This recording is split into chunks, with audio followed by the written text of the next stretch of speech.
Hello everyone, it's Shane Kanto, your Wasteland Reviewer, and welcome to the Wasteland, my weekly show where you take a deep dive into a particular film. And I got this from my wife. It's 2024, as this whole entire year is nothing but John Ford movies, and finally reached one of the cornerstone films of his filmography, and that is Stagecoach.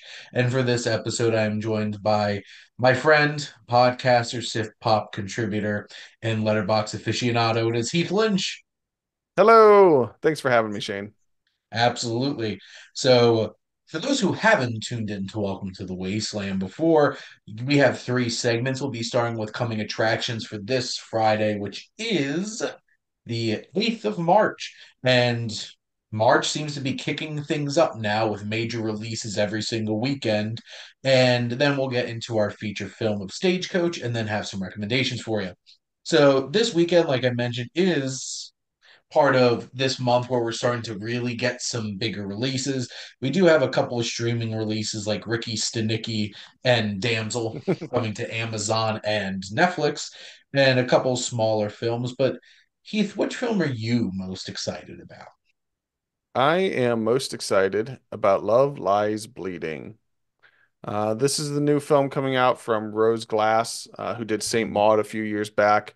Uh, I don't know much about it other than what I've seen in like little synopsis in on the trailer, and I'm trying to intentionally keep it as vague as possible. But it's essentially it's a Kristen Stewart led piece. Uh, It looks like it's a period piece set in I believe it's the 80s. It could be the 90s. I'm not sure, but I think it's the 80s. And she is a lesbian who is looking for her place in the world and is attracted to like a fitness bodybuilder type woman. And somehow it has a crime element to it. There's like a caper and there's money being robbed and there's murder and there's guns. And again, I don't know much about it other than the vibes it's giving me in the trailer. And it really feels like a more intense, dramatic version of a Cohen comedy. And that's the best way I could describe it. Like take the zaniness of something like Raising Arizona and conceit and concept, but then put like a more dramatic, serious spin on it, as Rose Glass kind of does. Uh, I really think it looks interesting. Ed Harris is also in this, so is Jenna Malone, Dave Franco. It Hmm. just looks very kinetic, very unique and distinct. I think it's going to have a lot of twists and turns that I'm really excited for, and it's already getting some fairly favorable reviews, so I'm excited about that as well. So that's my pick. Yes, it is a lesbian love story where Kristen Stewart finds her muscle mommy.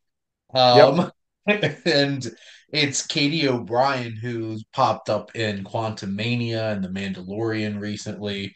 And and she's going to be in Twisters. yeah, there you go. Twisters. This film, even based off of the trailer, which I'm not going to say anything that happens in the trailer, they're just hinges of magical realism, maybe, but it's an Yeah, A24 trailer, so like you can't believe anything. So it all could be lies. yep. But I'm excited for this, especially because of the director and like Saint Maud was wild, and I would imagine this is wild too. And also, my God, Ed Harris and that hair, uh, Oh, was that wig is disgusting, ridiculous. disgusting. But no, and Kristen Stewart's one of the best working actors right now, and it's very interesting the choices that she makes in terms of the roles and the films that she picks. So I'm definitely interested to see what kind of film this is. But now for something completely different, which is my pick, which is Kung Fu Panda 4, which is indeed the big studio release for the weekend, along with Imaginary. But I don't know who's excited about that one. Uh, Not me. I reached out to my PR people and they're like, they're not screening this. And I'm like, not a good sign. But Kung Fu Panda 4, which we have three films and three seasons of a Netflix spin-off series, which I don't know how much they're gonna like keep in the lore of the series. I'm two seasons in, still need to catch up with the other one. For some reason, there's 16 episodes. No, Um, God. yeah, and fine. It's a fine time, but I'm a huge Kung Fu Panda fan. Love Jack Black, love Poe. They have a knack for finding great villains to throw into these movies with some really strong vocal performances. From the likes of Ian McShane, Gary Oldman, J.K. Simmons. And this one, of course, they throw Aquafina in there because, of course, and Kihoi Kwan is in this. So I'm interested to see where it goes. It's like an hour and 26 minutes, it looks like. So it's a nice, lean action adventure with, Jack Black playing. Oh, and fully confirmed by Jack Black, this whole viral video of him singing Baby One More Time is actually a cover for the movie and I will be listening to that all weekend after that actually releases on Spotify. So I'm just excited. I think these movies are so much fun and have a good spirit about them and a good message. And Jack Black's just so much fun. So bring it on. I'm ready for it. Yep. He's one of the true wholesome people in Hollywood that everyone seems to unanimously just love the man. And I'm one of those people. He's great. Yes, Tenacious D for the Super Bowl. You heard it here. Please. I honestly, it will never happen, but dream lineup, Weird Al Yankovic, Tenacious D, just let it happen.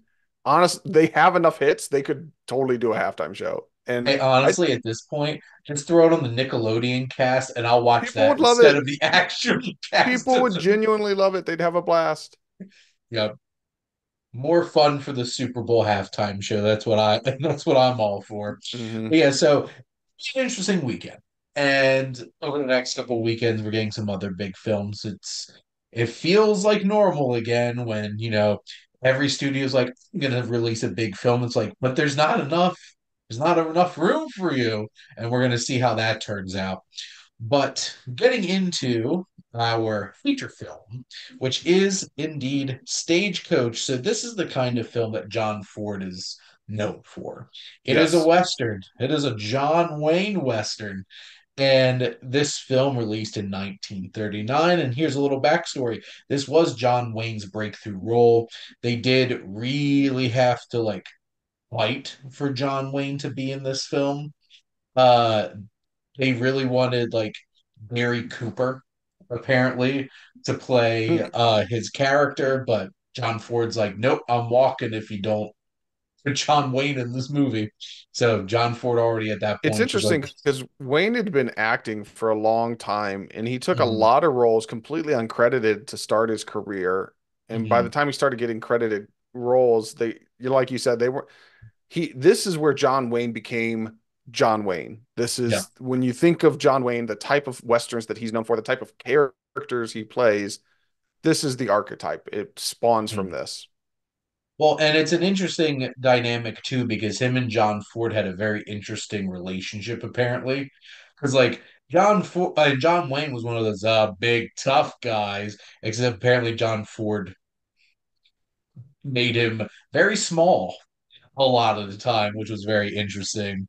But this is based off of the stage to Lordsburg, which is a 1937 short story by Ernest Haycox.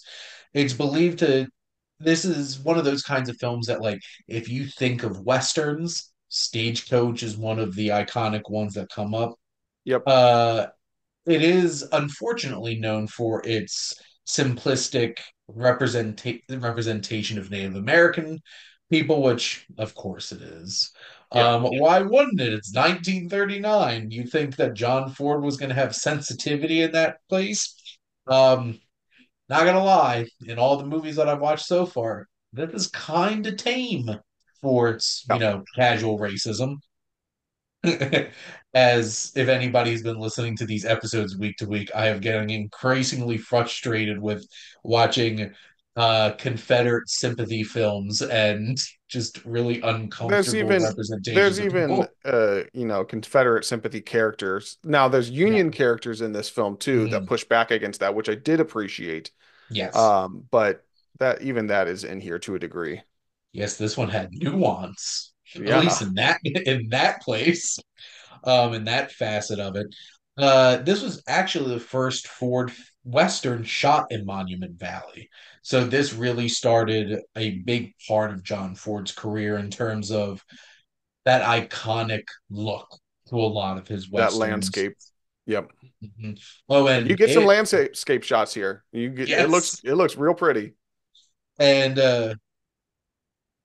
this is also some influences from a couple other short stories. Not only did they want Gary Cooper for this, but they also wanted Marlene Dietrich. So they wanted some big name actors to be the two leads in this. And John Ford's like, nope. But the only way that they would agree to put John Wayne in this film is that they made Claire Trevor the top billing for the film because she was more famous than John Wayne, which is interesting. Uh, you see, you get a top billed actress in a movie out of spite. So Yep. that's fun. So She's that's how things technically in the work. movie longer than John. That is very true because John Wayne doesn't show up right away. Uh, Orson Welles called this the textbook of filmmaking and apparently watched this film 40 times in preparation for making Citizen Kane. So Orson Okay. Welles was a big John Ford fan. Thomas Mitchell won Best Supporting Actor for this, which if I had a dollar for every movie I saw from the 30s and the 40s that had Thomas Mitchell in it, I'd be able to go out and have a nice dinner because he certainly Oh yeah. was a big character actor at the Well, in time. 1939 alone, he was in three that Best Picture nominees. Yeah, This, Mr. Smith Goes to Washington, and Gone with the Wind, all from the same year. So, yeah. So he is having a pretty illustrious 1939, and this also won for scoring. mhm. So, which has a pretty memorable score in terms of westerns. And also got five other Oscar nominations. So Stagecoach did pretty well for itself. Those are all my notes in terms of some pre-production stuff. But Heath, what are your general thoughts on the film? I really liked it. Again, with the caveat, the understanding that this is a film made in 1939, the way they refer to Indigenous Americans is not the way we would talk about those tribes and those people today. Mhm. And you just have to accept that. It's unfortunate, but with a lot of films, especially old Hollywood films, that's unfortunately that's just the way it was. And I said as much in my review about this film, and you just have to acknowledge that. And as soon as you do, you can move on and try to accept it for what it was at the time period. And for what it is one of the seminal westerns. It is a Mhm. classic for a reason because it is one of the pillars of that archetype in that genre and went on to define how certain characters would be constructed, how certain Mhm. character arcs would unfold, how narrative arcs would unfold, and most importantly, probably how certain types of action sequences would be shot. Like it's here in all its glory. And for all those reasons, this movie is terrific. And John Ford never puts the horizon in the middle. It's always above. And exactly where he means to put it. Yep. It's a fascinating film to watch and realizing that this was made in 1939 because Yes. there's a lot of modern filmmaking elements that you see in this film. And there's some really great moments in terms of filmmaking, whether it's I love because like it's some confined story a lot of the time. You're sitting in a stagecoach, and we see that in modern films like Hateful Eight, where they have sequences like that, or even the Coens with How Buster Scruggs have one of their anthology shorts in the film set in a stagecoach. But it's like it's so well framed and everything, and how they balance all the characters in it. There's one particular moment with John Carradine's character and how you could avoid showing a lot of violence, but offering a very, very emotional moment in terms of like Sure. just a gun coming into frame next to a woman's head, and you're just like, see, that's something you wouldn't see in a film like 10, Oh 20 yeah. years before this. And being able to frame that. And the whole entire action sequence at the end of this film, insane stunts. Some of the like Oh, hopping on horses and dangerous stunts everything. that they probably wouldn't even do today. Some Yeah. of them. Mhm. Yeah, I would even go so far as to say is the only reason you're going to quote unquote know that this is a an older film, and I say older relative to when you would think this is. Like the reason you don't instinctually go, "Oh, this is from the late 40s or early 50s," is because it's in black and white.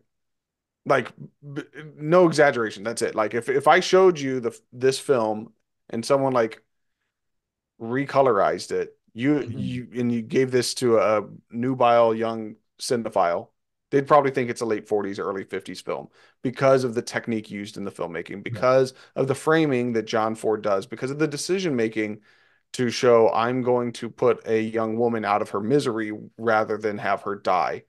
And some of the character choices and how it represents a lady of the night and stuff like that. Like Mhm. these are things that weren't done in the 30s. Yes, it's the late 30s, we're verging on the 40s, but still, it's really fascinating how just because this is in black and white, it's really the only clue that this is a quote unquote older film because the filmmaking technique itself, the construction of it is beyond its years. Absolutely. And this has such a great cast as well. Mhm. And obviously, we mentioned Thomas Mitchell because of him winning an Oscar. Boy, does he know how to play a drunkard? It's so funny Yeah, because he does. he He's plays drunk. incredibly entertaining here. He plays drunken doctors a lot in John Ford films, as I've seen him play multiple up to this point. And he's such a memorable supporting character here. And this has one of the most iconic introductions to a character ever. That shot of Ringo, John Wayne, just standing there, like they had to have like a big ass fan on him, just him standing there heroically, Yeah, like spinning his rifle and everything. I'm just like, yep, that's it. That's how you make a that's star. the shot. Yep. Yeah. And it's just like that is indeed how you make a star. It's up there with like that first shot of James Bond and Dr. No with him in the tux at the table. Yep. And it's just one of those kinds of things where it's just like you see that character and you see John Wayne. That was John Wayne's star making moment. And I do appreciate like there's some dynamics in terms of like budding love interest here. Uh, there's a lot of great other character actors like John Carradine of the Yeah. long history of the Carradine family in Hollywood. I actually love seeing John Carradine in this. It's I don't know. Anytime I see him in something, it brings a smile to my face. Like that mustache and everything. It's an iconic look too, because you've certainly seen characters in movies look like that Sure. since. And you have like George Bancroft, who's the marshal, who's like riding on the stagecoach along the whole way. I think he gives a good, like, strong anchoring kind of performance. And then, of course, you have the comic relief, our squeaky voice coachman, just talking about all of his like marital problems and stuff like that. Fun time. Every time he intentionally makes his voice pop, I just giggled. And there's a couple of things because like really when it comes down to it, the Native American characters or indigenous representation in this film is mostly just them trying to kill them in a one Yeah. long chase sequence. And then there's one like singing moment for some actresses at one point in the film.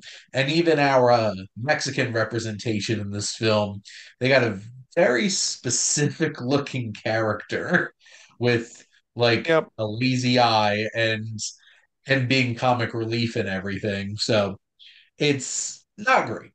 Um, but it's not the worst, which is sad to say in John Ford movies up to this point because I've seen a lot worse in some of these Yeah. films. Again, it's 1939. I have nothing else I can say other than we all recognize it's not good. Mhm. It is what it is. That's what it was back then. Yeah, and I think what's really impressive about this film is this is only like an hour and 35 minutes. Oh yeah, It's this is a breeze. a well-paced, well-structured film. They do so much great character work. You understand every single one of these characters and Yes. where they're coming from, what their motivations are. They're all performed by a lot of great, really talented actors, even from like Peacock the Whiskey Man, little tiny guy who definitely makes friends with the doctor. Yeah. Thomas Mitchell, some of that drink. And it's one of those kinds of things, and two, like I mentioned before, this one that scoring, uh, it definitely has like an iconic sounding Western It score does. when it hits. And they play that as they're like riding out of the town, and of course they have a very predictable kind of like Native American type score that they play. That's supposed to like heighten some of the tension at times. It's like, well, they're coming, and you should be afraid. But it definitely has it's one of those kinds of scores that like you've heard it a lot because this is probably one of the originators of being able to make a score like this that pops up in a lot of films since. Yeah. The score is great. I want to go back real quick to the cast.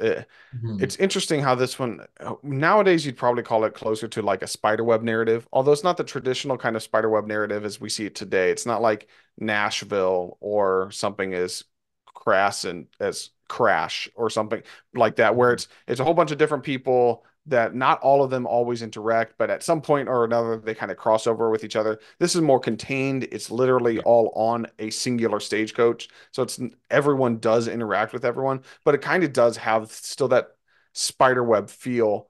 It feels like the impetus, one of the origin points for that kind of narrative storytelling in film in that regard, because there are certain points where certain characters will intersect directly with another character because of a relationship or because of a morality choice or because of a character dynamic, a character quirk, or so to speak. And it's really interesting. It's one of the most ensemble driven films I've ever seen from this era, especially because the 30s, not that you couldn't get more ensemble based films, especially some of the crime stuff that dug into prohibition, which was big at the Mhm. time. That stuff existed. You know, they were making films like that in the 20s. So that's not uncommon, but the way this one structures it, it really does feel like every character is there for a purpose and each one fits an archetype and each one has its own roots and origin points so that when they get into conflict or they need aid or assistance, it feels natural, it feels genuine. Like you said, the motivations are fleshed out, and it really made it so that, like you said, I knew who everyone was. I understood their motivations. I understood what they were looking for out of this Mhm. experience. And so when it did get to that third act and we got to that huge chase sequence and the fallout from that when they finally get to the town and who's still left alive or who gets in trouble or whatnot or who doesn't get in trouble, it makes it way more impactful because you've had the time to get to know all these characters and interact with them. And I think that's part of what makes this film so good and so special and fun to watch. Yeah, when George Bancroft, the marshal, lets them, well, actually, not only lets them go, it's like En- Encourages it. it Yeah. encourages it. That's such a satisfying moment by that point in the film, too. It's so great. And because it really works, it builds up to that point. And you have the doctor who has a braver moment towards the end of the film when he confronts this bad man that's waiting there for Ringo in Hmm. town. And it's just like you get all those little character moments. I love one particular dynamic was with John Carradine's character and the one woman who's trying to find her husband. Yes. And he's definitely hitting hard on her. He's Hmm. definitely interested.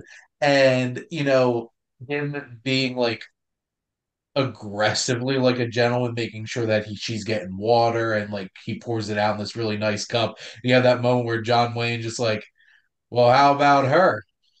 And Yeah.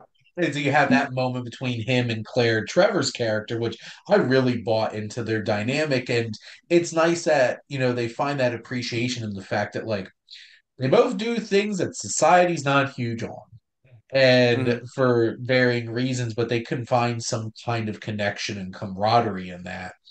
And, Well, and it also gets to the point because mhm, Ringo doesn't know about Dallas and who Dallas is in her past.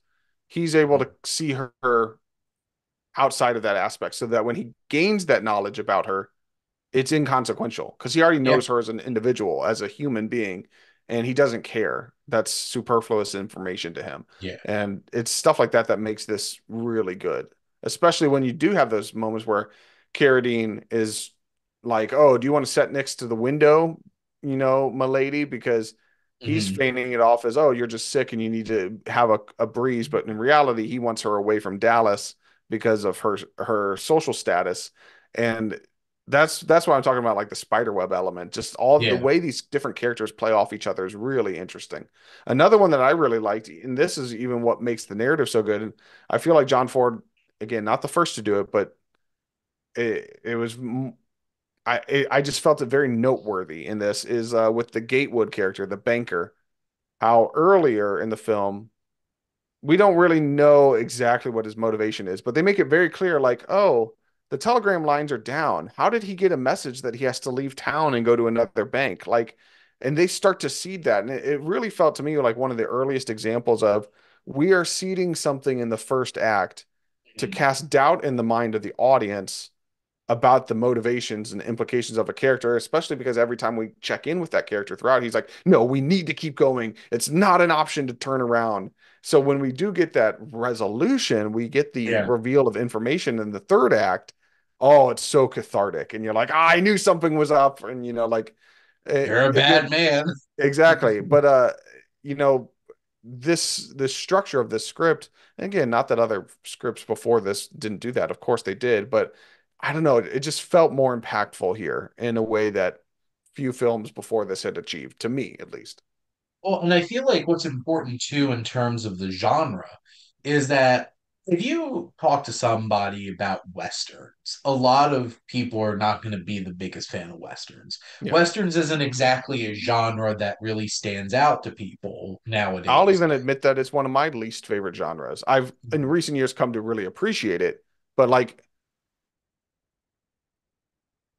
if you ask watch Western, I'm probably picking any other genre before I pick a Western.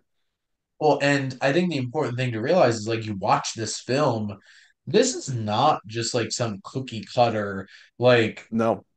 shoot 'em like robber sheriff kind of thing. There's complex character development, there's complex character relationships and dynamics.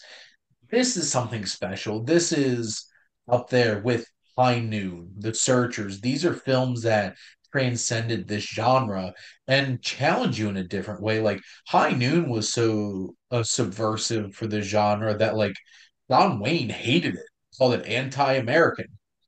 And it's like, John oh, Wayne thought a lot of things were anti-American, to be fair. oh, John Wayne, Mr. Huack over here.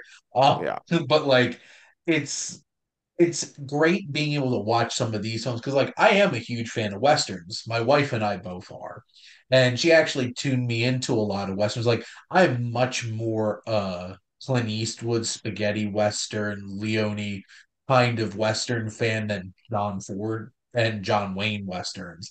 But there's a couple of these that really stood out and elevated this genre, and Stagecoach is one of them. Yeah. And it elevates beyond just being a simple genre flick with a strong script, great characters, great actors who brought them all to life. And like one important piece I think of this film is it's more of like a meta element of it is the way that John Ford goes out of his way to shoot John Wayne. He's actively trying to make him a star. You can Yeah. feel that. Like you can feel that like the way that He's that putting the camera weight of the is. script and the emotional drive of the film behind him. Yep. And with the camera too, in terms of its framing and everything, is like he just looks like a star. And of course he became one. And of course he made a lot of films with John Ford after this. And this is Hmm. just the beginning. This technically is not his first, because he was an unnamed random extra in a John Ford film, like probably like 20 years before this. or so that I watched it feels like eons ago in this journey of mine. But it's interesting, and John Ford is somebody that has become so synonymous with this genre, and it's a film like Stagecoach that made that happen. But I guess, Heath, do you have any other thoughts or points that you wanted to bring up about the film? No, again, just to reiterate in summary, it's dated. It has some dated verbiage and ideas. You just have to accept that when a film is nearly a century old. You Mhm. know, uh, we're 15 years shy of a century. It's 85 years old. So, unfortunately, things like that are going to happen as the world progresses. But when taking that in context and keeping that in the back of your mind and understanding that this is still a great film. It's a great film with great characters. It's shot beautifully and it's a gripping story, gripping fun time. The chase sequence is great and you're in and out in a breeze. It's 96 minutes. So overall, this earns its place as a classic Western, and it's understandable that this is one of the films John Ford is best known for. And it was nominated for Best Picture for a reason. Yeah. And I love doing this because this is such a like mind-blowing moment. Is sometimes I have to take a step back and recontextualize the fact that a lot of these John Ford movies were closer to the Civil War than they are today. Hmm.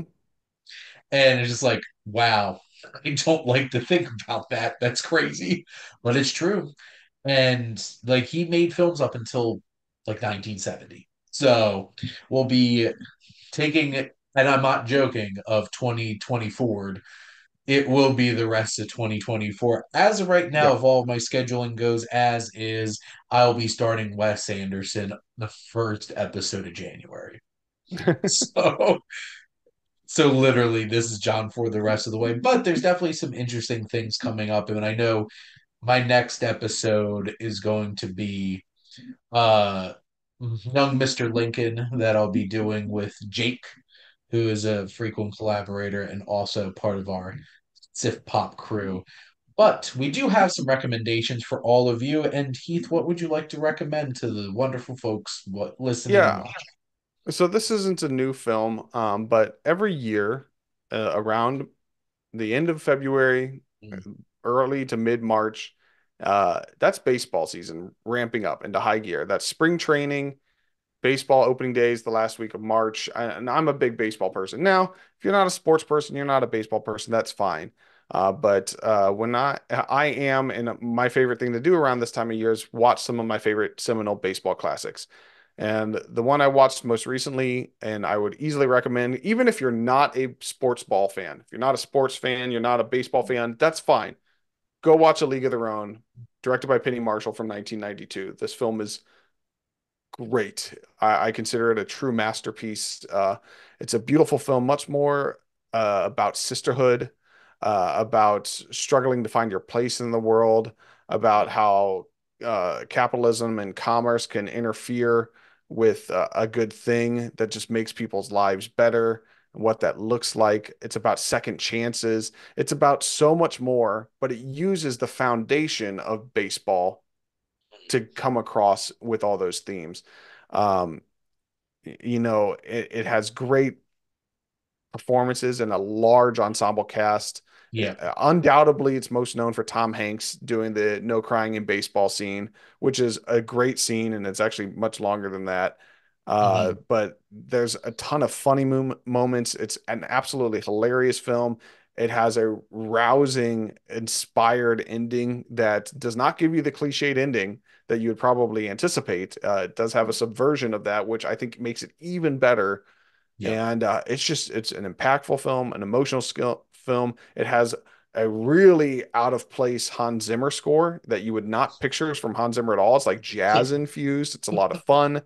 The Mhm. period piece of the 1940s, World War II era, like Rosie the Riveter kind of women take back the workforce look to everything, but these old school baseball uniforms, like just so much about this movie works so well, especially with like Gina Davis at the helm, Madonna, Lori Petty, Rosie O'Donnell, so many more. This movie's just great. If you want an inspirational sports story, you like baseball, or you just want a film about found family, you want a film about sisterhood, trust me, go watch A League of Their Own. It's is worth your time. I just rewatched this at Major League, anticipation for a recording with Mike Hilty. So I'll be talking about both of them for my second episode of the Wasteland Retrospective, my new podcast.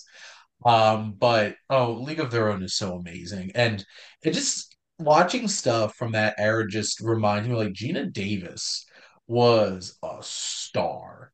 She was And a force, dude. like what like Hollywood. Because like Yeah. between like The Fly and Thelma and Louise and A League of Their Own, like she was a bona fide star and should really have been a bigger Beetlejuice, star. The Yeah, Long Kiss Beetlejuice. Goodnight. There's a decade there from like the end of the 80s to the end of the 90s where she was one of the tops, like one of the biggest gets you could get. And she would still be one of those actresses that are working today. And it's Hmm. like one of those kinds of I know she shifted gears. She does a lot of work behind the scenes, Yes, she pushing does. for uh women to get better places in terms of Yeah, I like think she has other a production aspects of company. She filming. also puts on like film festivals for women and Yeah. stuff like that. It's really good. Really great stuff. And for me, I always do, as long as I've watched enough of these, is three recommendations. One new film I had to. I had to bring up Dune. Yeah, because Watching it's Dune amazing. on a 90-foot, 95-foot tall screen was one of the most intense and crazy movie experiences ever. Those worms, they're so giant. But no, this was something that I felt like just really worked on all cylinders. And boy, did they tell this story so well. And I was so happy with it. And I'm not the kind of person that goes out and sees movies in a theater multiple times because there's just too many damn movies out there for me to catch up on in the theater. Yep. I will be watching this again Oh, I will too. sooner rather than Absolutely. later. So it's certainly a special one. One film off my watch list that I wanted to recommend was The Professionals, which is also a Western that Rowan and I did for Rowan in the Wasteland. This has a great cast too with Burt Lancaster, Lee Marvin, Robert Ryan, Claudia Cardinale from like Once Upon a Time in the West. Jack Palance is a Mexican, of Oh, I don't like that. course. I'm just like, I was watching the movie. I'm like, where's Jack Palance? I'm like, Not good. no. Not good. And it's just like sometimes he get away with it, I guess. Eli Wallach was not Mexican, but he sure played one plenty of times. But like this film was incredibly directed. This actually got nominated for Best Director back in 19 this came out in 66. But it's an interesting group of like hired hand mercenaries and Lee Marvin, so this was such a specific time where Lee Marvin was doing some amazing work. And so, fun side note, he literally was wearing the same exact outfit that Daniel Plainview wears at the beginning of There Will Be Blood. Mhm. I'm like, wait a minute. Did he get that from Lee Marvin? But anyway, and one of my movies that I rewatched, and this was for my movie club, for our Best Picture month, which was The Apartment. Billy Wilder is an Nice. incredible filmmaker, and he wrote some of the sharpest, smartest scripts out there. And this movie is considered one of the greatest comedies of all time. It gets heavy for sure, but Jack Lemmon and Shirley MacLaine. Shirley MacLaine, when she was younger, was one absolutely gorgeous and also ridiculously charismatic. And I love the two of them in this film. And there's some great supporting performances as well. It's an interesting concept, and Billy Wilder really makes the most out of it with a great Yep. cast. So if you haven't seen The Apartment, you should check it out. You all out there. But that is a wrap here on Welcome to the Wasteland. Heath, thank you so much for coming on. Thanks for having me. And as the number one fan of Heath's podcast, Franchise Paradiso, you should all go listen to it. Uh, I and appreciate that. and thank all of you out there for always tuning in and supporting your Wasteland Reviewer.